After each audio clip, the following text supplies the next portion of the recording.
UMOM is the largest shelter for homeless families in the state, and we have an array of different services here at UMOM, ranging from emergency shelter to rapid rehousing to transitional to over 300 units of affordable housing. Well, my name is Glenda, and I'm 35 years old, and I'm from Los Angeles, California. My husband lost his job in radiology, and I was working as a bartender, and I couldn't afford to pay the rent or the bills or anything like that. I didn't know what we were gonna do. When we came to Arizona, we were living with our friends, and they had asked us that we had to go, and me and my husband were like, where do we go? And when we came in here, everyone's so nice. They help you with anything that you need. They'll help you. I have one son. He's 7 years old. His name is Adrian. He's not a baby anymore, so he knows what it is, not to have a home. And for me, it was hard. It was one day he was like, "We're homeless," and I was like, "No, we're not. We live somewhere." But it's very, very important to take control of the situation. Say, "Okay, here's a program that helps you, that is willing to take you in, to shelter you and your family and provide you with anything that you need." It helped me gain more self-esteem, and say, okay, I can do this for my son, and my husband's gonna do this for us, and we're gonna find a place, and we're gonna get back into, the world out there. He loved it here. He's an only child, so when we moved out, he was a little sad because there's a lot of kids here. I got a basketball. I may get a basketball from there. They take really good care of the kids here. They really do. I mean, if we want people to go out to work and be productive, we need to provide subsidized, safe, affordable child care. I remember seeing Chef John, and he came in and he was talking about the barista program, and I was like, okay, I've been working in the restaurant business for 13 years.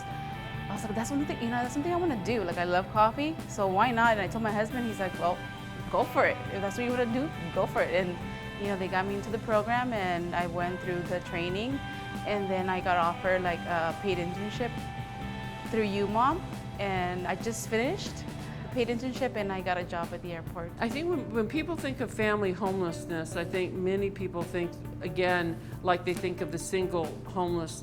Why don't they just go out and get a job? Why don't they just go out and support their families?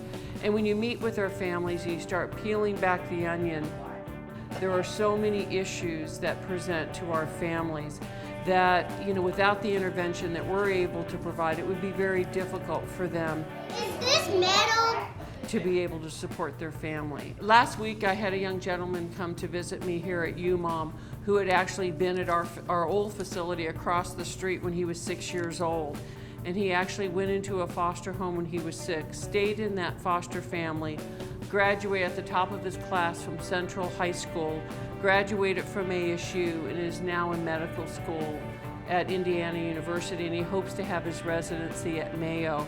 And he came to visit to tell his story because he wanted to be able to give back once he graduates from medical school. I think some of the biggest challenges we face as an agency at UMOM is resources, having enough resources to do the job that we need to do. Right now we have waiting lists for all of the different homeless interventions that we have. When you have, for instance, government really decreasing their resources, it gets more and more difficult to make up that gap. Family homelessness has always kind of been at the bottom of the pile, and every time the federal government comes out, they say that we're going to end family homelessness now by 2022 or 2023.